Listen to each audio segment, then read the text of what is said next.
Good evening, ladies and gentlemen. Welcome to another session of Dialogue with Prof Mandi Rukuni.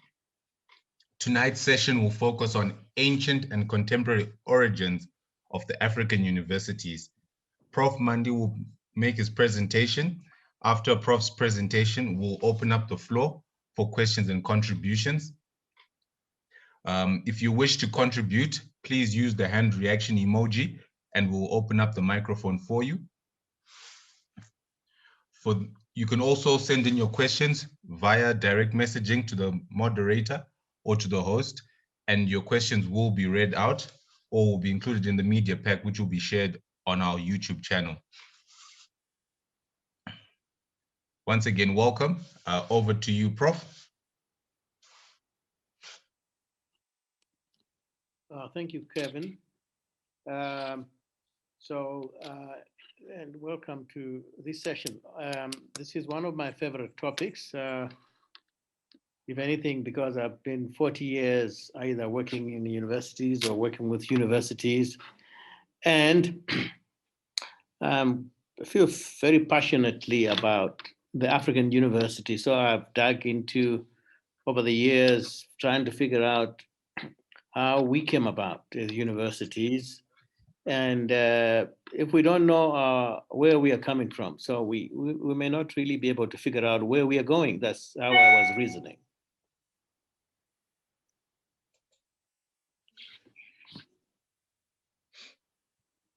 Next slide, please. So just throw the slides, please. If they're not, okay, so I don't see any. Are you rolling the slides or shall I open up my own presentation? No, I'm rolling the slides. Just 1 second.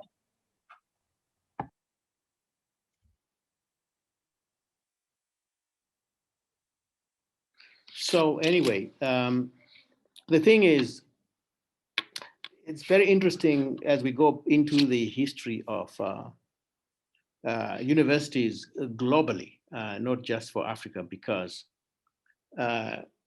you could say the role, how the university emerged in medieval Europe, and how the universities emerged in Middle East, and therefore North Africa, are all based on the history. It's actually the history of Islam and Christianity. So you can imagine in medieval times, before the nation state, which is a more recent phenomenon, it was kingdoms mostly, executive kingdoms, both in Europe and in Africa. So you will see that the Islamic nations in the Middle East were actually the first to establish universities in Africa before we saw the European ones come through. So what I'm going to do in my first half of this session is to, first of all, talk about how before the invasion of Islam and Christianity, how Africa's ancient civilizations were able to craft a virtual environment for higher learning, and how then that was initially disrupted by Islamic influence and religions in North and West Africa, and then eventually how the European colonization process then exported the European model to Africa. But as Europe was exporting its model to Africa, it had already transplanted this model to the new areas that the Europeans were colonizing, the United States or North America, shall we say, as well as in Australia, Japan, and so on. So that phase is what brings the notion of a developmental university, which I'll touch on a bit at the end, and we'll talk a lot more about next week in my other talk. So today I just want to share how I understand how the development university as a model emerged. out of the historical precedents. So I'm almost certain that the intellectual rediscovery of Africa and its wisdom and cultures and heritage is already happening at a faster and faster pace. Africans are moving very, very fast in shedding away this colonial trauma and trying to do away with the Eurocentric abstraction where it doesn't make sense, keep where it makes sense. But the main reason why this is happening is any straight thinking person, not just Africans, who realize that more than a century after colonization, there's fatigue that is coming. It doesn't matter how good the foreign ideas looked, they were never really meant for Africa, or they never really were translocated here in a way that works. So Africans are now fatigued, tired of running away from ourselves, thinking somehow the Eurocentric models are going to work. Even with the best of interests, they are not working. So this is why now this rediscovery of intellectual rediscovery is key in a new Africa that is envisaged by One Africa in terms of peace, prosperity, freedom as the key attributes of a civilized society. So the ancient civilizations is where I want to reconnect, because if we don't reconnect there, we'll still miss the role of universities today. So it is easy to forget that Africa had some great civilizations in the past. And it's easy to forget because the Europeans at colonization just made it clear that they just wanted to control what Africans knew as history. They tried hard to obliterate our history by making it look like civilization only started in Europe. And yet we know that civilization started in Africa and then exported through Egypt to Greece and then eventually to Rome. And Rome is the Roman Empire. By the time it was receding, those were the antecedents for nation states as we know them today. So the city model state of Rome, Athens, and so on, translated to a nation state, which is what most of the world is today.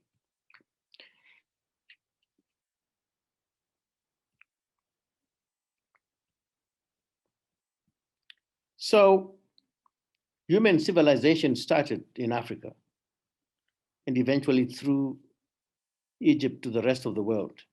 And as I've already said, even at its height, the Roman Empire, which was arguably the last of the great empires, it was already facing major challenges from African civilization. I mean, Carthage is an example of how, from a purely technological and purely human capacity element, Hannibal and his troops, they could attack the Roman Empire and only withdrew, not because they were losing, but because they were just going too far away from home. So it is only over the last 500 years or so that European civilization then started rising at a faster pace, accelerated by the agricultural industrial revolutions. And then that gave the power to Europe that made it possible for them to they actually wanted to colonize the rest of the world, not just Africa. So we need to now look at how today we have to almost fight back to ensure that the Eurocentric education, which prefers to focus on the future, it pretends like all that matters is the future. And the past doesn't really matter because they don't want us to rediscover our past, which was really, really great. So if the emphasis is in here now, how come we've failed to rise over the last century and a bit? So this is what I want to go next into, if you go to the next slide, just the roots of that, what you call African forms of higher learning in our own established empires. such as we saw right across Africa. And I'll talk about a few. Next slide, please. I'll talk about a few of those. Prof, can you just please continue? You're struggling to. Yes. Okay, so no problem. Let me open my one, and then I'll continue with that. So as I was trying to get back to how elements of higher learning were dealt with in before the advent of a what you might call campus type of a university system. The most critical early child care education in an African environment before Islam and Christianity would have been getting the whole of society, bringing up the youngsters. So it was the responsibility of the family and the village community at large, in fact, community at large, to bring up these youngsters. As the younger person gets older, the village community would continue to play a bigger and bigger role in educating and mentoring the youngsters. So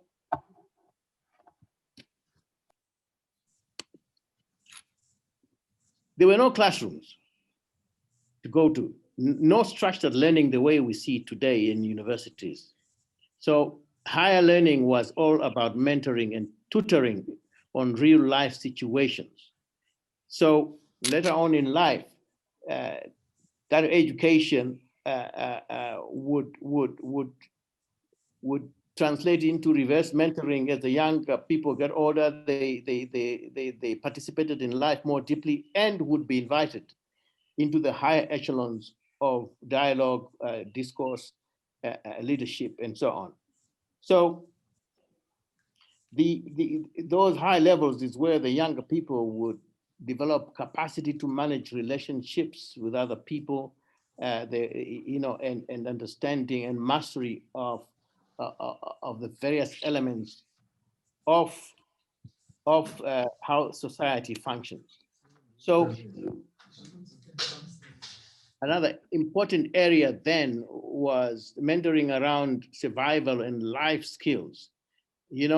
So how to meet basic needs was a big thing. Food, shelter, sustenance. All those were eventually translated into mass aspects of social organization and business skills, and that training would be happening on a day-to-day basis through mentoring, training. The trades would start off in the family. Your trade, whatever your parents were involved in, and other family members, you're most likely going to be trained on those first before you marshal out to go to other areas. So if you would not miss much in terms of areas where one needed to grow, from farming activities, how to look after livestock, construction, medicine and health, road construction, welding, carving and carpentry, art,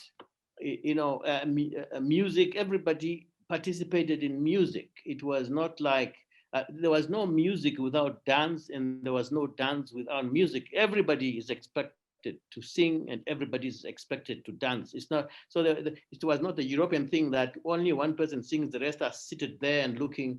No, it was a different approach to arts and culture.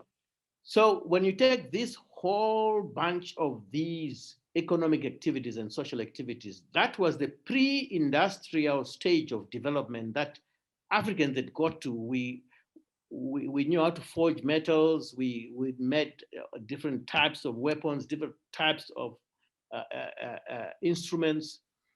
That's pre-industrial stage, which every other civilization reached before you could go on to the stage of moving from artisanal technologies to more what you might modern industrial stages of manufacturing. That is where I want to leave you to connect when we eventually get back to the university today, because that pre-industrial stage has got one important quality that's missing in all education today. That is to say, everyone is involved in the process. No one should be left out of industrial processes, which is what happened with colonization.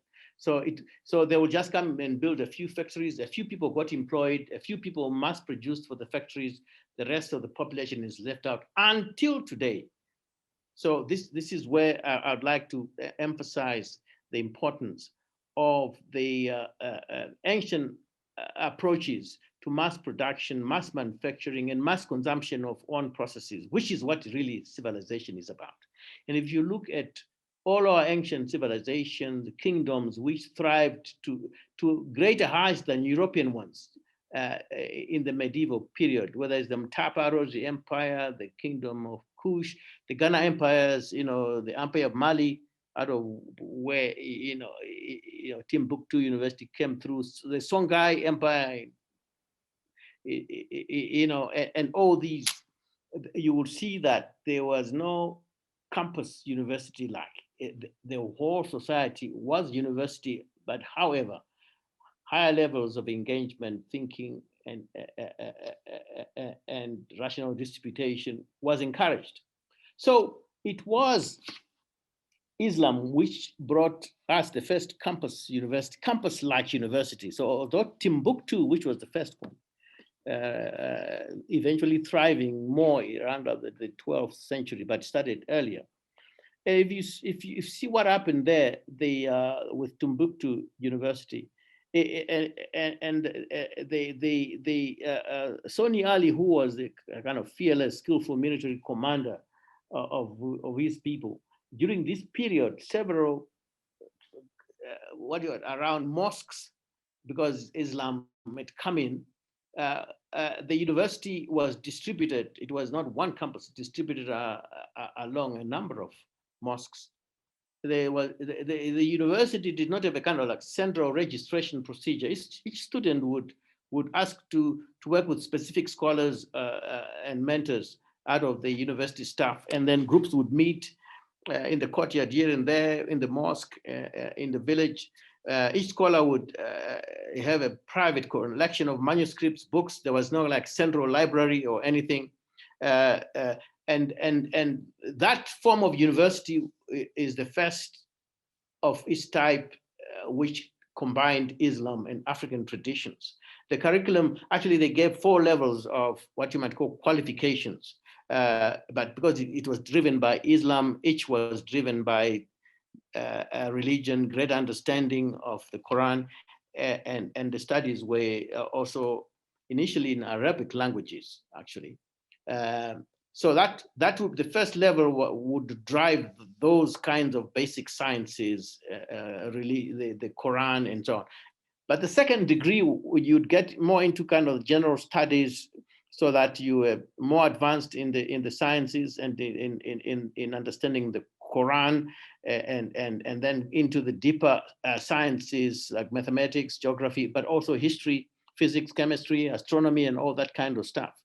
So, but every student had to be not just drilled into the Quran, but also in the whole understanding of the theory and philosophies of laws driven by, in this case, Islamic laws. I know later on they ended up including more African learning, because it eventually grew to be more and more African. But in the third degree, students now started doing research under specialized professors and so on. And most of the research was moderated by deep debates on philosophical aspects, on problem solving aspects. It was that initial training into the researches.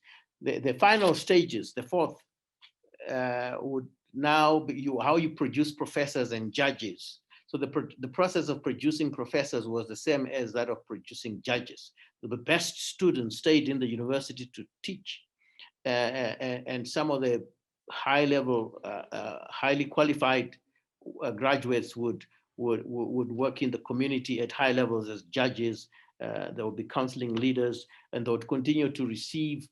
A lot of community service was happening because these experts will counsel leaders and administrators in many aspects, and in the end, they will be highly sought after by the highest level people, including governors and kings and so on. And also, what would happen is that the issues will be brought from the community for analysis and research and taken back after research and debates.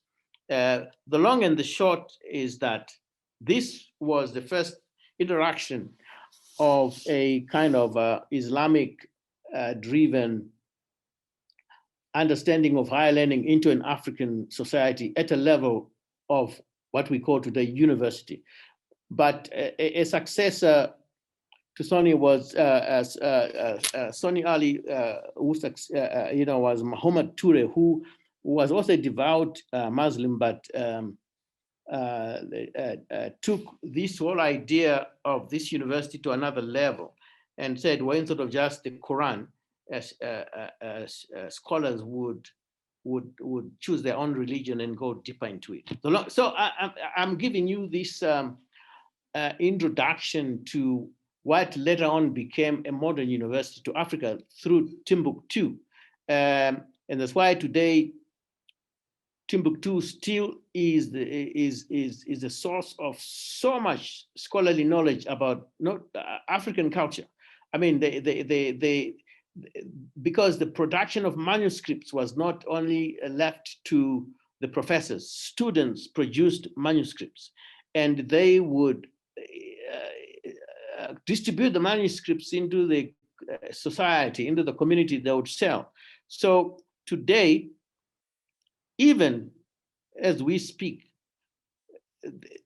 Timbuktu manuscripts are some of the most deeply researched and with a lot of scholarship around various aspects of African religions, laws, environment, science, and medicine.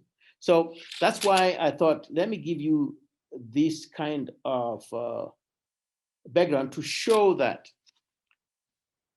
as Islam was coming into North Africa and West Africa, then we see Timbuktu in Mali coming up around 982, I think the data found in the literature. There are a few other Islamic universities came in after that. I think the one in Morocco, Egypt, they were more or less the same time. It wasn't actually in the 19th century that we see the Eurocentric type of universities coming through. It wasn't until then.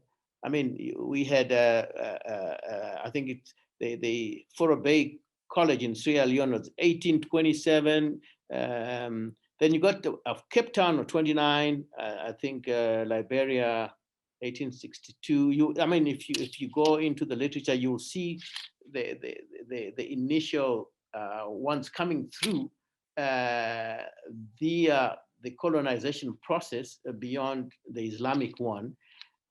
And I would then say that the medieval university in Europe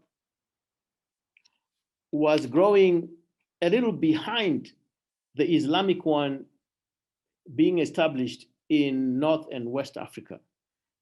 And it's the European industrialization which then made it possible for them to challenge Islam and to come to Africa like any other part of the world and start pushing the Christian model and Christian-based university education. So this is how we get on to closer to the contemporary times. So if we then look at it that way, if we get to the point where we are now being colonized by the Europeans, you would then say there's three waves that we could look at, which take us to the contemporary university. So I've spoken about that first phase, where the late medieval period, where we now see now a proliferation of universities throughout Europe.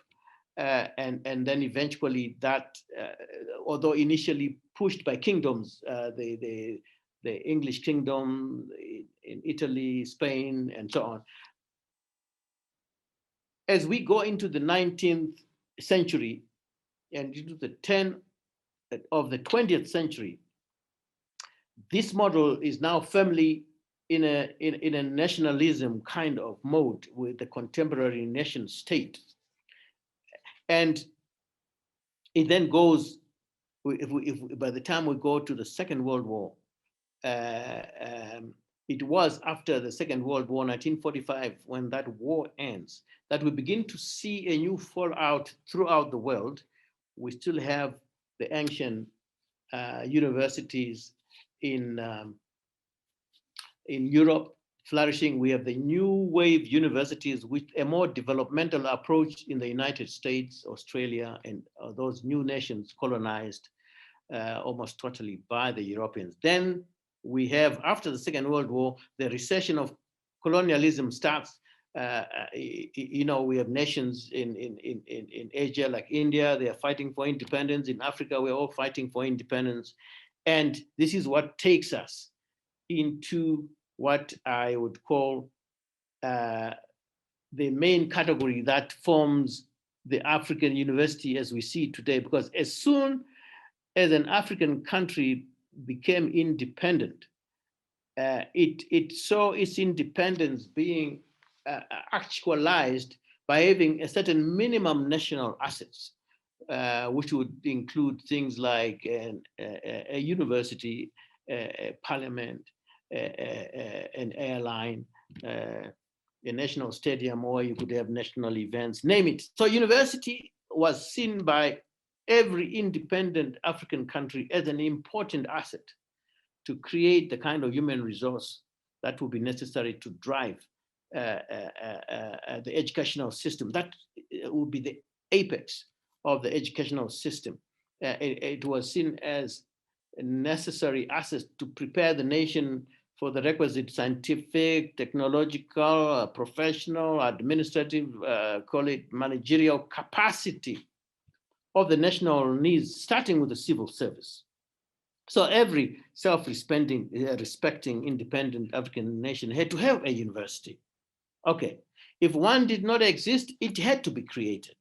Okay, so that's what takes us into independence and completes the globalization of university as an integral component of nation states. So this then takes me to the whole thing about, therefore, why am I therefore saying, given this history of where we got, where do I get the idea of inciting a debate on an African developmental university? Well, as I say, if we start, the two most successful nations after the advent of European industrialization to use higher learning for transformation is the United States and Japan.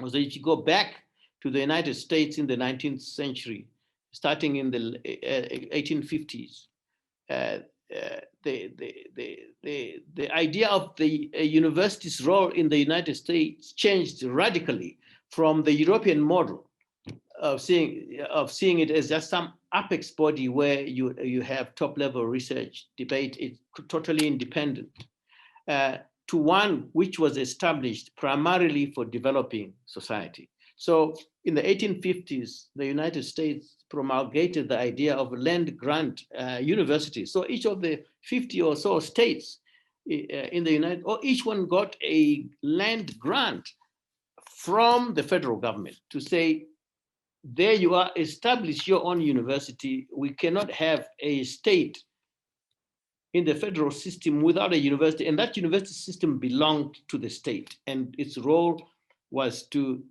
to drive development within the state. And and to modernize. So, and those universities were radically different to the European mode of a university, so everyone else followed through from there. I mean, in the Soviet Union, for instance, following the 1917 revolution, the university was given the role to produce key manpower needed for their own model of development, which was centralized planning, socialism, communism. The university was at the forefront. And that is why, if you look at the success of a developmental university in the US, Soviet Union, and in Japan, that model I haven't studied as carefully. But I still remember talking to some Japanese professor not so long ago at one of our African meetings to discuss our developmental issues. And he said to me, well, in Japan, this is how we caught up with the Western world and overtook them. Because he said, if we as a nation in Japan decide we're going to build, say, a bullet train, no one has built a bullet train. No, if there was no school or university teaching that kind of subject, we would create either a university or a college or institution precisely for that. And that institution's first role will be to learn everything that has been learned in the world about trains. So by the time we know everything that everybody knows about how to make trains, then we know we are equal to everybody else. Now we go a step further. How do we build the best train that has never been built? So we become the first nation eventually to build a bullet train, as an example. So once again, so the idea of a developmental university is something that was at the back of the minds, either consciously or unconsciously, for all African nations as they became independent. And I've got a very interesting quote here from the late and great Julius Nyerere in 1966, following independence in Tanzania. And I quote, he says, the university in a developing society must put emphasis of its work on subjects of immediate moment to the nation in which it exists, and it must be committed to the people of that nation.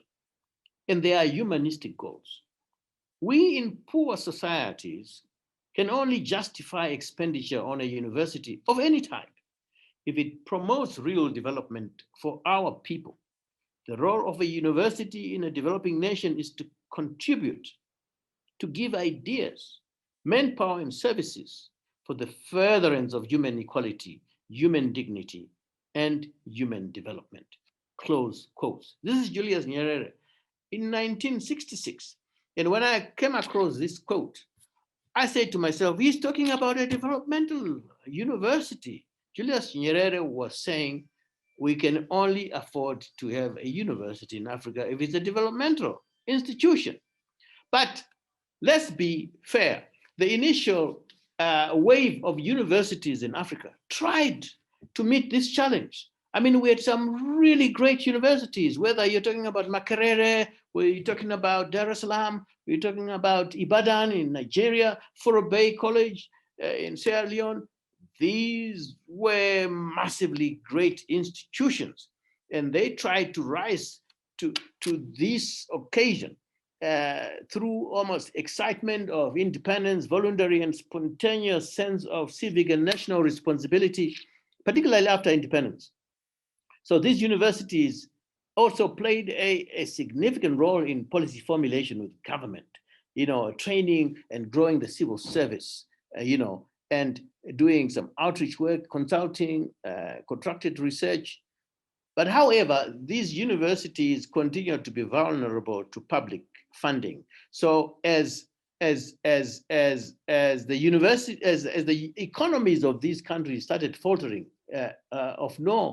well, let's put it this way. I have controversially said it doesn't matter the reason why every African economy has faltered a decade or so after independence. Every single one of them eventually falters because we have never been taught these things in universities or by the World Bank or those who pretend to guide us, that we are headed for a middle income trap because your economy is a dual economy. It's got structural faults that even if you manage it well, is not intended to mass industrialize society. So eventually these universities were caught up not just in the collapse of the economies, but then in the collapse of the governance systems, and scholars for a long time became enemies of the state. They became almost like de facto opposition parties. And then governments in Africa, if you go back to the 70s, 80s, were really reluctant to have universities as their main focus of expenditure. They would just be out there without a formal budget for research or teaching, capital expenditure, and so on. And governments would generally maintain their own systems of education, research, advisory, training, and so on. So I am, however, aware that even as governments ceased to have confidence in their universities and their universities ceased to have confidence in their nations, it reached a point where it started improving again as Africans are rediscovering how to rebuild our own society, and the Renaissance fever is beginning to catch. After all, universities continue to have the majority personnel in the country. So this is why today I'm saying it's time now to really look back, not so that we stay back, but to understand how we got where we are today, because our ancestors were doing something smarter than us, and that is basically to use a university as a virtual space to develop the nation, as opposed to campuses where you may have interesting teaching and research happening, but it doesn't change the lives of people on a day-to-day basis. So it's time for African universities to reinvent self. And here are some of the kinds of insights that I have in trying to achieve that. The first thing I would say is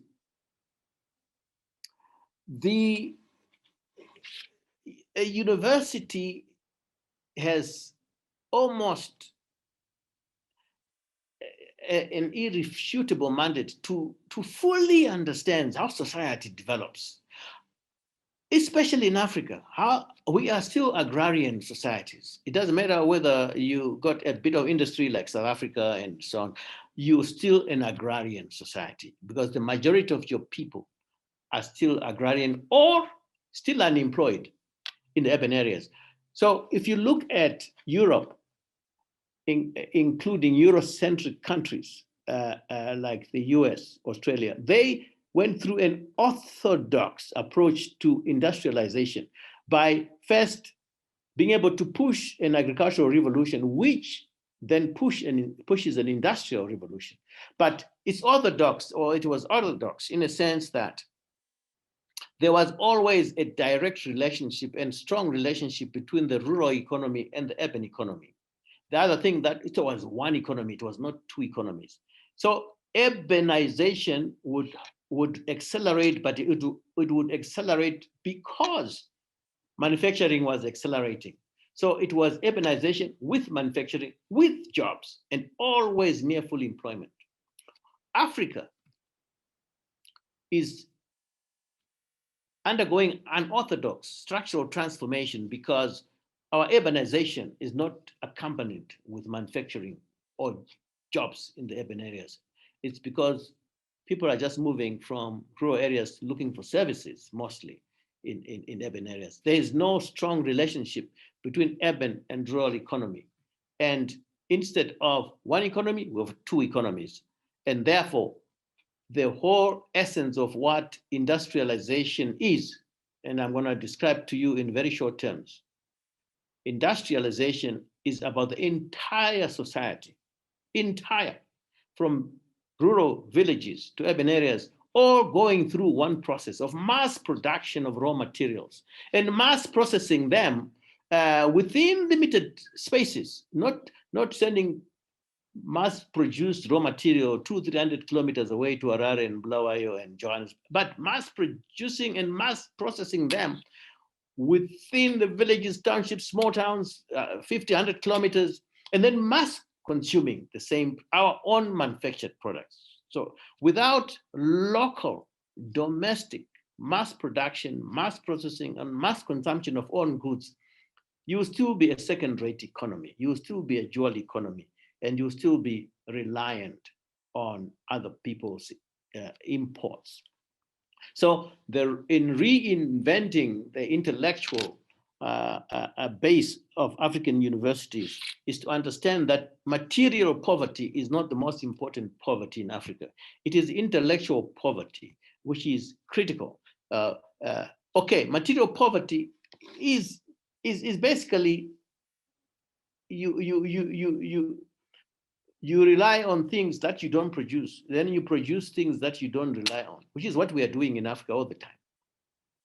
So you're building your own base. But intellectual poverty is the cause of material poverty. And intellectual poverty is just you don't believe in your own knowledge system. You don't even want to create your own knowledge system. You want to keep borrowing somebody else's knowledge system. So it's like buying an Apple computer and you want to run software of a compact computer. You are trying to run a civilization using a totally foreign software. It's not going to happen. You make your own mistakes and build your own software, so to speak. So I think that is what I'm going to be spending most of my time in my session next week, talking about how it is possible for universities, and I'm using the example of Zimbabwe with Education 5.0 and how that could be taken to the next level in a sense of what it is that I'm talking about. And I'm gonna leave it at that for now for discussion. And then next week, I'll be quite happy to roll into the whole issue of, so how do we recreate a developmental university in Africa to drive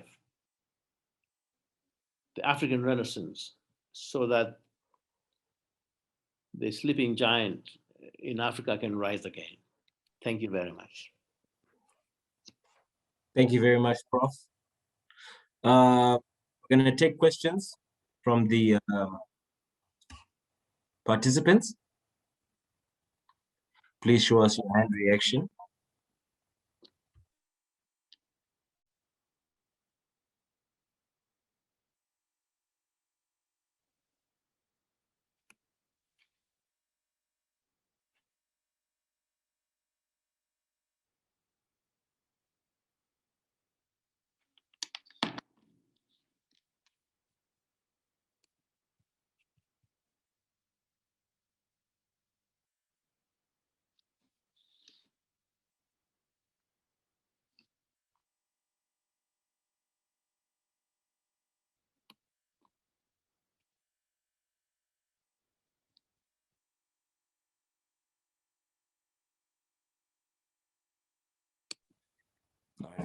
Alois. Hello. Thank you very much, Prof, for that very enlightening presentation. I really enjoyed it. And I particularly enjoyed the historical aspect of recognizing the intellectual teaching and learning that was happening all the way back. I would like to just ask one thing, that while you articulated very well the whole development of, you can call it university or whatever, but the most important thing is it's local African education. And you promised that you would start looking at the future next week. There's a little gap that I'm seeing of what happened to our university education from independence to about now. There's been a lot of activity and maybe more heat than light, and it would be very if you could just consider debating that and trying to analyze what exactly happened so that we can see maybe where we went wrong and where we could do better. Thank you.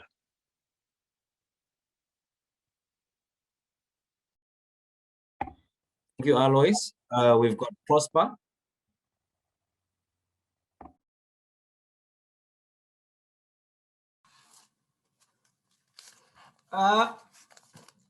Firstly, I wanted to thank Prof for such a beautiful presentation.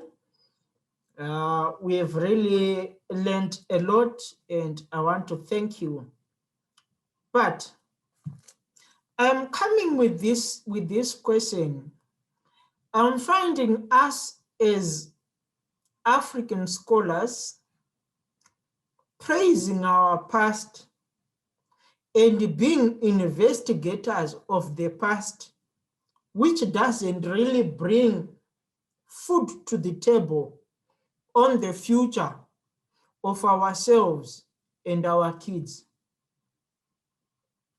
Where are we as African scholars, given that contemporarily, it seems we are passive consumers of technology and religion? For example, coming from China, all our technology is coming from China.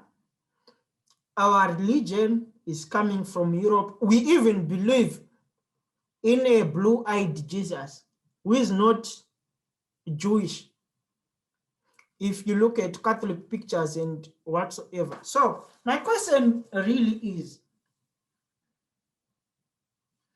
as African scholars, are we only consumers of the past, or we should have a dialogue on what the future holds? That's my question. Thank you, Prosper. We've got Joshua Nyoni, and then from there, I think Prof, you can take over. Hello. Yes. Can you hear me? Am I unmuted? 100%. You can hear me? Yes, we can. Okay, great. Yeah, just some thanks to Prof for that enlightening opening lecture on the history of African university. I just wanted to share the idea that, yes, I do hear that we talk about university, but I just wanted to check, because the idea of a university sort of in our present day parlance assumes that there are other levels below the university. At the village level, what sort of institutions would we say we identified that would have been sort of the background for further learning at the university level? Intrinsically, you know, starting just straight from the village or the home, learning from ourselves. Was there sort of, do you see any formalized institution that delivered some type of education?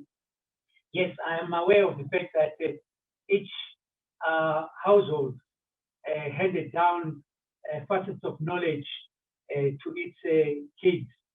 I mean, I've been impressed, you know, thinking of a real life situation about 6-7 years ago. I went to the village in Lower Gwele to my late aunt's place. Early in the morning, I'm taking a walk with a 3-year-old child and another 2-year-old, Azuguru Ezitwe. And the 3-year-old one is telling the 2-year-old that don't touch that plant. It's poisonous. Don't touch that. That one you can touch. And I was amazed at the incredible knowledge that kids had, even at 3 years, 4 years, about their environment. Obviously, they're in school in that village by their, you know, the elders. So in a sense, there is a non-formal way of imparting knowledge.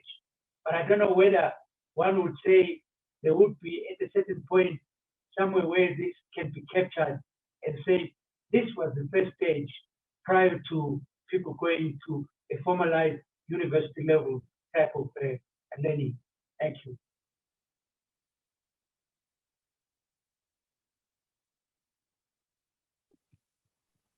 Thank you, Mr. Nyoni. Thank you. Over to you, Prof. Yeah. Dr. Alois Sungbe, you know, they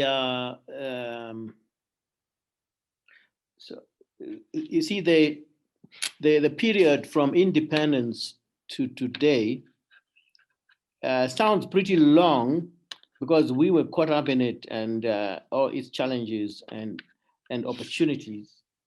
And if we look at the long history of the university, you'll probably appreciate the first thing that there's always been a competition between the state or the nation state machinery and religion as to who the owner of knowledge is.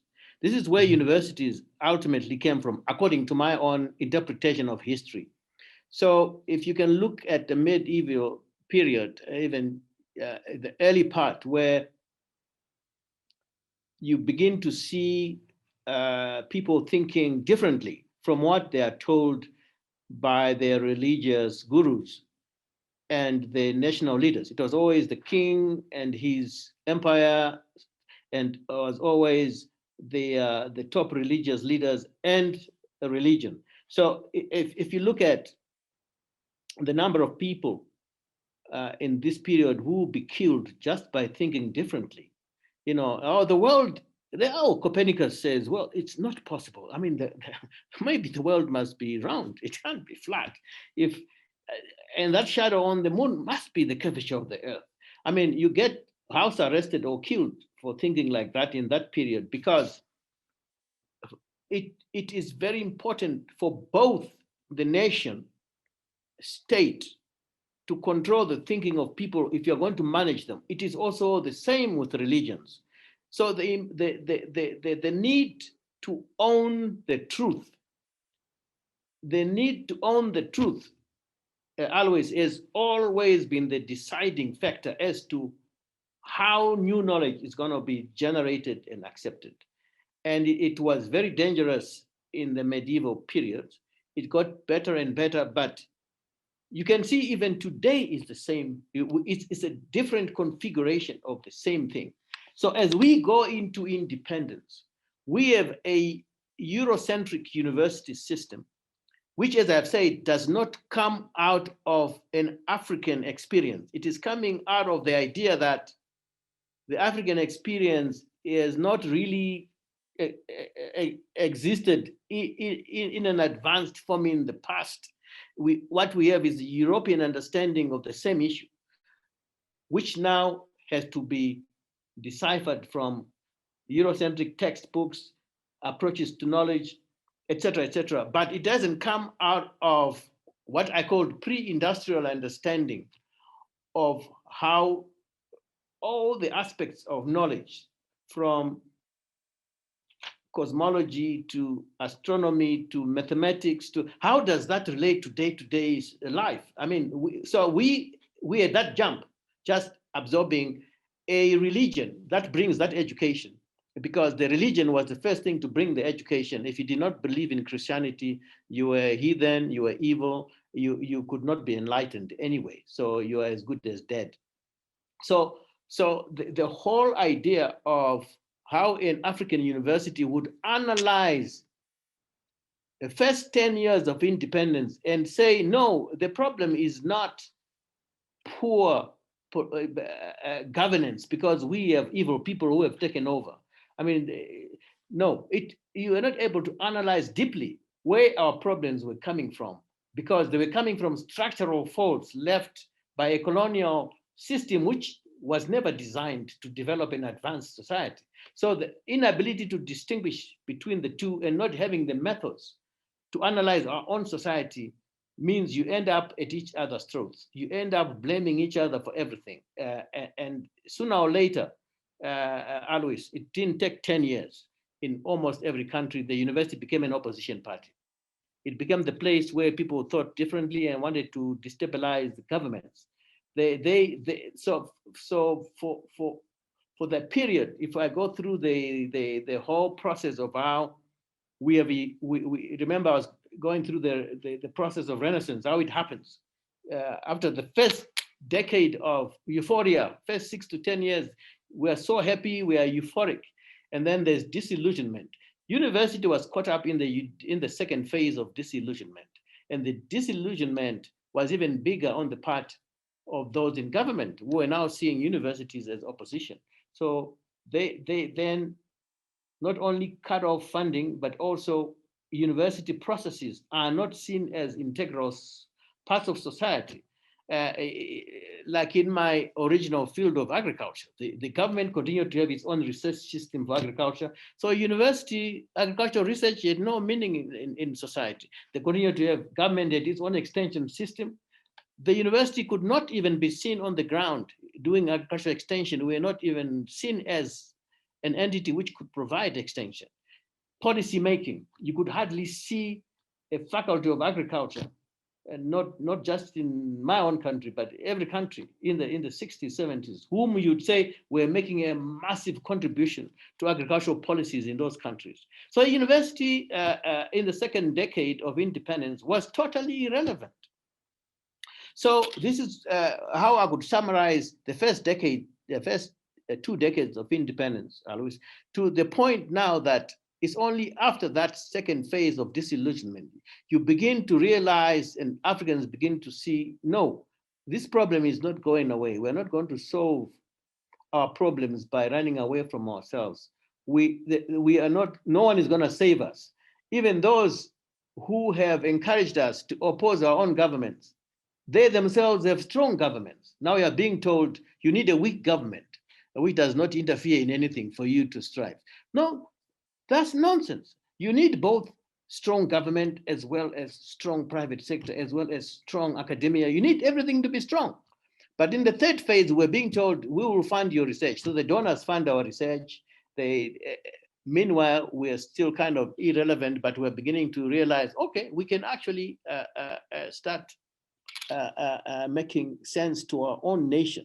So slowly, as realism comes in, we get into the third, fourth decades of our independence. You begin to see academics once again coming back into the fold of society, beginning to make a little bit of sense. And I want to spend more time on that and next week.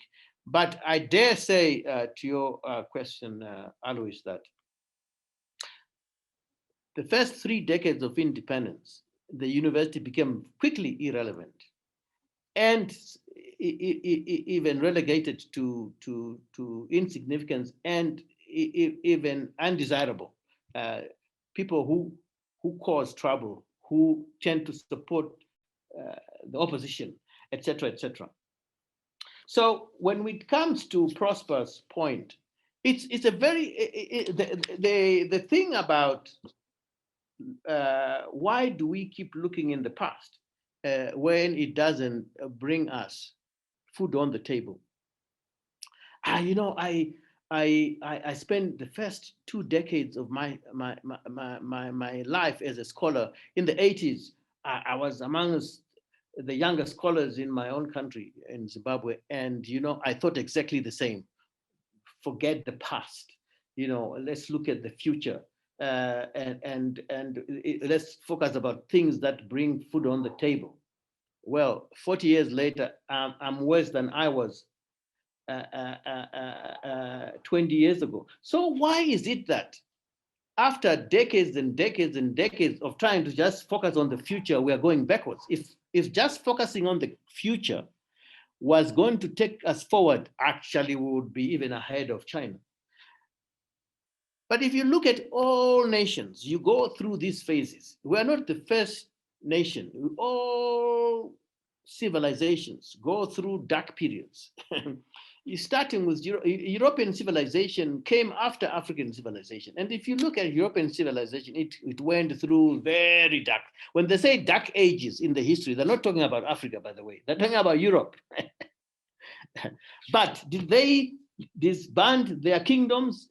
They still have queens and kings in all of Europe. We go to Spain, Netherlands, UK, they still have their kings and queens, and they still respect their past. They still have deep knowledge of their past. And don't tell me, Prosper, you're saying we don't need to know our past, because really, if you don't know your past, you can't hardly know where you're going. And by the way, the entire process of evolution is based on the idea that you continuously improve. If you look at our bodies, our brains, they never discarded the past. You have part of your brain which is ancient as a reptile, but you got an advanced new one that grew. So you can do both. You're able, when you're in deep trouble and you have to fight or run, you use your ancient brain. You're just like a reptile. You don't even have to think.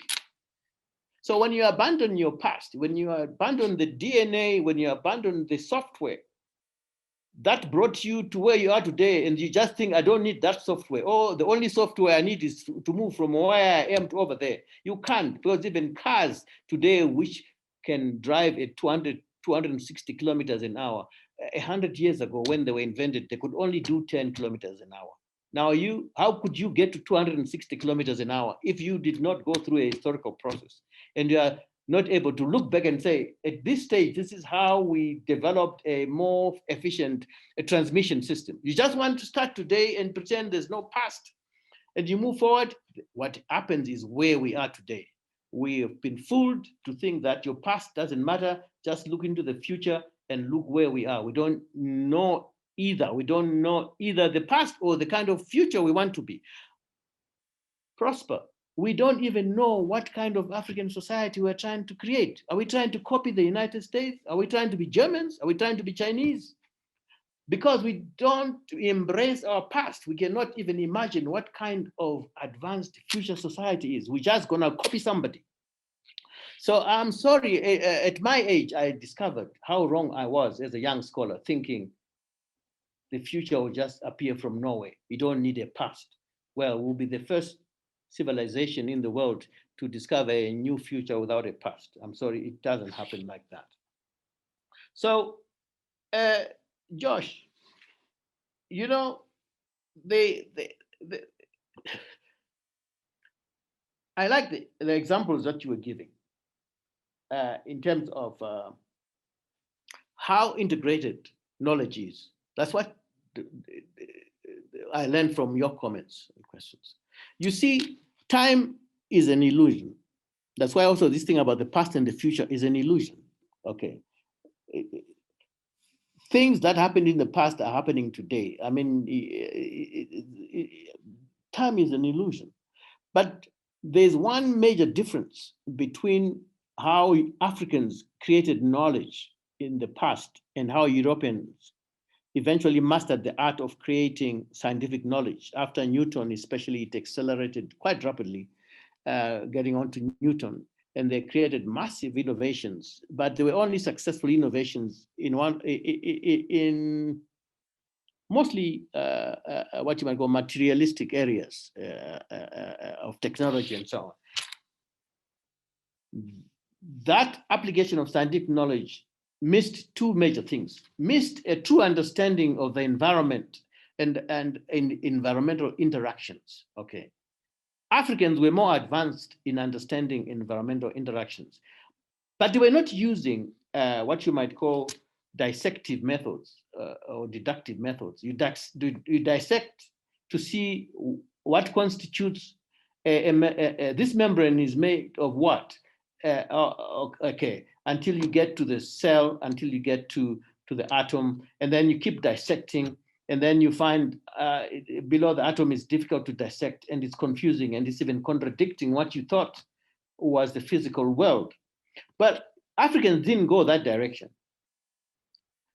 Africans went the other direction. They would use integrative methods. They would observe in nature how, say, a bird would be able to cure itself by eating that berry instead of that one. When it's well, it doesn't even eat that one.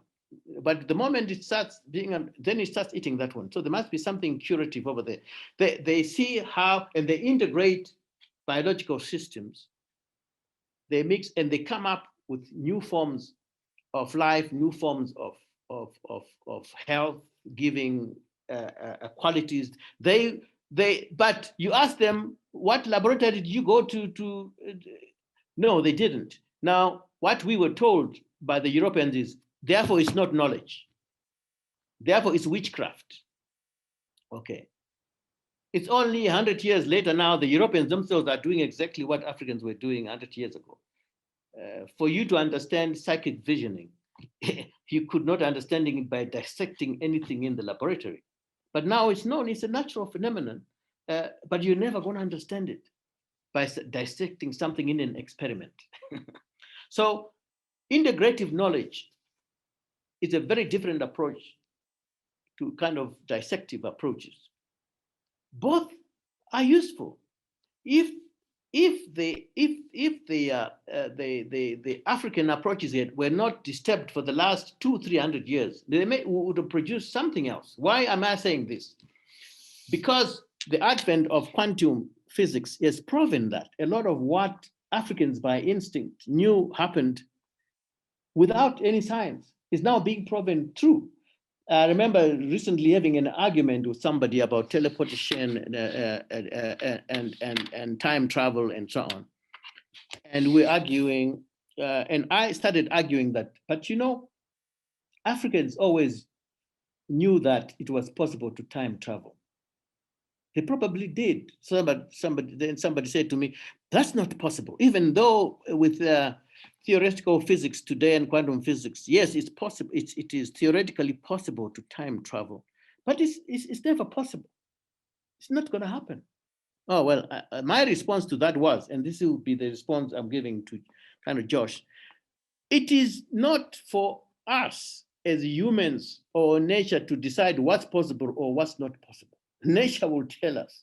So the fact that Africans at some point before Europeans came believed actually that you could time travel, you could just from here appear somewhere else. The fact that they could even think it's possible is all I'm concerned about, is all I'm saying. The fact that Africans could think like that meant then and means today they were already advanced thinkers. They already understood nature much better than those who were spending most of their time in laboratories. We need both. I'm not saying we don't need the other, but this is what then makes it possible for anybody of any age, if they go through certain processes of being brought up to interact with everything around you in a certain way, like I was trying to explain 3 sessions ago in terms of how young people learn through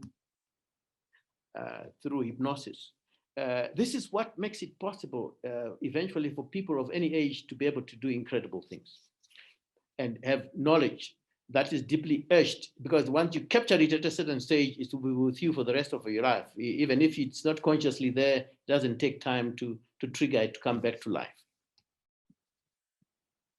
Over to you, moderator, please. Thank you, Prof, for that.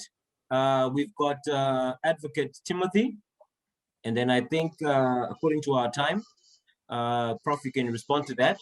Then we can do our final thoughts. Thank you very much, Jeff as well. Prof. Thank you very much, Prof, for this wonderful presentation. Yes, Prof, I have a question concerning the African universities, or just universities in general. I have a question: how come we have more people who invented things, like we have the likes of Mark Zuckerberg, the like of Bill Gates?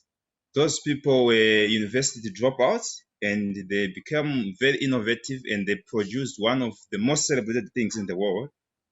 But we have less people from the university set up who have produced things which are most like beneficial to the people. Yes, I understand in terms of the fact that universities provide standard. People get to know the good and the bad part of the things. But it seems as if the universities are more of areas where we regurgitate material and we rarely produce or become innovative. So my question lies on how come we have a situation whereby freelance people, or people who are not at the university setup, produce things which are better which can improve the economy or anything. But while we have the people at the university may fail to produce something, like I have given the example of Mark Zuckerberg, I've given the example of Bill Gates. So how can what can we do to ensure that universities also become so innovative? Yeah, I understand that we have different faculties or different departments. We have the medicine side. You will see that I'm not so sure about the medicine, but in terms of engineering, we have so many people who become so innovative, who are not from the university setup, but they've produced something which is very beneficial to the world. But when you go to universities, we have many university graduates. We can give an example of Zimbabwe. Since maybe the University of Zimbabwe was established around 1950s, and there are so many lawyers, there are so many engineers, but if we can point to the things which they've contributed, their contribution will be somewhat like regurgitation of the information, not necessarily to improve in terms of the economy. So that is my question. Thank you very much. Here, advocate. We've got Jeff, and then I think after that we will close out the session.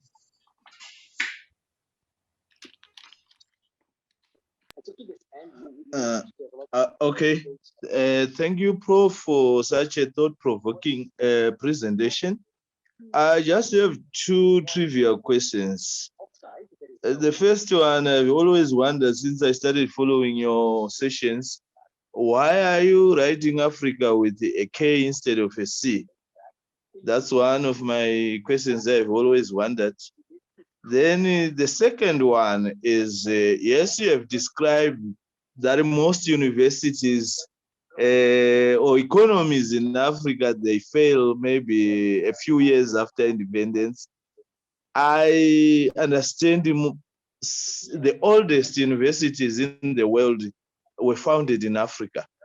Why didn't these actually grow to be modern universities that we know today, like MIT and all those that are in the US and in Britain, Oxford, Cambridge?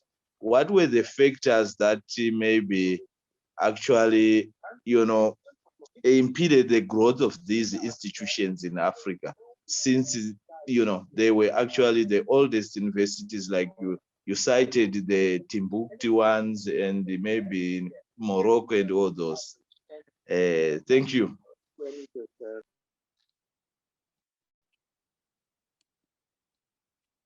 Oh, okay, thanks. I suppose I should respond now. So Alion's question, observation rather, very, very good observation. So Europe became an industrialized society before passing that model to the United States or North America, Canada, Australia, eventually also Japan, and now we see China and others, the newly industrializing nations. So the thing about industrialization driving the knowledge process, Alion, is that industrialization would like to produce, the majority of people have to be produced to already slot into an established growing set of economic activities. So in an industrial society, it's not always the idea to produce entrepreneurs and people with fresh thinking, people who think outside the box. It's mostly to produce people who will find jobs in a growing industry, which is known. So the universities generally are a manufacturing process in their own right. They are not necessarily places where you produce risk takers. Okay, so I want you to know that when you go through years and years of education, and when you become an accomplished scholar, or you spend, like me, I spent such a long time in university, you know two things in the end. You cannot take risk. You train people who can't take risks. This is the biggest mistake we've been making, thinking scholarship is a wonderful thing. The thing that we do most when we train, especially in professional fields, if you are trained in a professional field like yourself, you are in law, engineering, medicine, all that kind of professional side of things. When you are trained in there, you are trained not to think outside the box. You are trained to be afraid of doing things differently to what you were taught. So when we give you that degree in engineering or degree in law, the most important thing that you qualify in is what we call put fear in themology.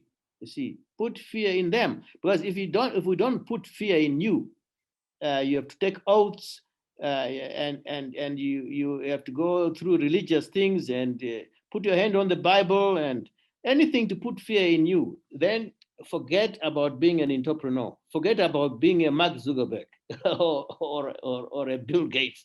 Those are renegades. Those are outliers. Those are people outside the industrial mode of thinking.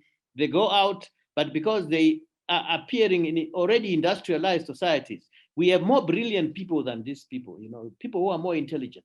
My first time to the United States in 1981, I discovered the average professor there was not as intelligent as the average professor at the University of Zimbabwe. But no, they are brought up in already advanced economy. You don't have to be brilliant. You can be ordinary, but do extraordinary things because you are in an advancing industrial society. Whereas in Africa, you can be the most brilliant, but you are not in an industrializing society. So by the time Bill Gates and Mark Zuckerberg have their discoveries out in the market, they create new industries, and the industrial model takes up again, and you have more industrial processes taking them to super billionaires. So the relationship between how a society industrializes is directly related to capacity of ordinary people being entrepreneurial or innovative, as you say. It's what I'm saying. The idea of an economy like Zimbabwe or even South Africa creating a Zuckerberg or a Bill Gates is not even possible. Even if you were 10 times more intelligent than Bill Gates, you don't have the economic and industrial base to do it. The bulk of our people are not in the industrial process. So how are they even gonna start way back in 1970, late 70s, early 80s, when Bill Gates was working on Microsoft and writing software for microcomputers. We did not even have big computers. The whole Zimbabwe had like 2 computers. So the chances of a Bill Gates being produced in 1978 in any African country where you had 2, 3 computers there, the mainframe computers, and then you're thinking, how do you think of a microcomputer in a country where you don't even have mainframe computers?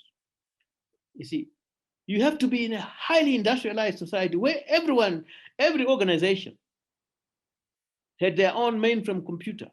And they'll begin to see that this thing needs to be available in every office, and maybe in every individual should eventually have one. It is not just genius. It's being in an environment which makes it even possible for you to think of those kinds of solutions. So I have no problem giving them credit, but I can tell you, it's where they are, the right place at the right time. But you also know that the society doesn't know many other things. So you have multi-billionaire like Bill Gates, but they can't run a family. Can't run a family. He's divorced by his wife. Me, I don't have even $5,000 in the bank, but my wife will never divorce me for whatever Bill Gates was trying to do. You see, so I know more about life than he does.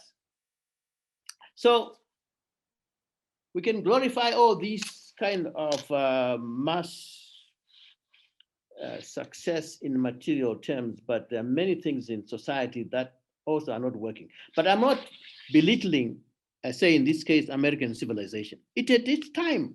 It was a great civilization. It brought many good things to the world in entrepreneurship, technology, but all great civilizations run out of time eventually. I'm not saying the US will be out and cold in the next decade. They'll be here for maybe another 100 years as a major superpower. But definitely they're going to be number 3 or 4 in the next 20 years. So it's a cycle. Things keep moving. They're not static. And taking risks and thinking outside the box. And Alion, I was trying to say to you earlier, answering somebody else's question, that Africans used to think outside the box without being told by anybody that you can't think like that. They would say, oh, psychic visioning. Yes, I can see something that happened in the past, or I'm seeing something that's going to happen in the future. And people would believe that's possible. Now, Europeans took them 200 years after colonization to realize it's a natural phenomenon. But Africans could think outside the box. So just imagine we're not destabilized and we're able to move from a pre-industrial stage to, we would have discovered many things, many things would have been discovered, which we don't even know what, but it was definitely possible, would be a completely a different type of advanced society. So, and then Jeff Gwamuri, why K? I would say, why not? I've been all over Africa. I've not come again across any African language where the sound ka is spelled with a C. So that's, so after going up and down Africa, and I find only Europeans pronounce C as K, K. Most Africans would not. It would have to be a K. So why shouldn't I write it with a K? Why should I be forced to write it with a C? Prof Gwamuri, I think K is more appropriate. So, and then you also brought up this whole issue of economic failure and how I can't remember exactly how you put it. Sorry, I need to be answering your question more intelligently. But my earlier point when it comes to structural economic transformation and the role of universities, which I'm going to spend more time on next week, is precisely just to say that forget the textbooks. We read too many foreign textbooks. Keep it simple. An industrial process should simply be defined as that which most people are participating in. Okay. That which most people are participating in is the industrial process. That's the mass aspect. So when the mass aspect remains locked and frozen and no longer produces the products, you produce things that you don't consume massively. So we go to our communal areas, they produce all sorts of products, but they are not the ones that are being manufactured. Instead, we manufacture things that we import. Then that is what is poverty. That is industrialization in reverse. So a university's role, in my opinion, is to understand that.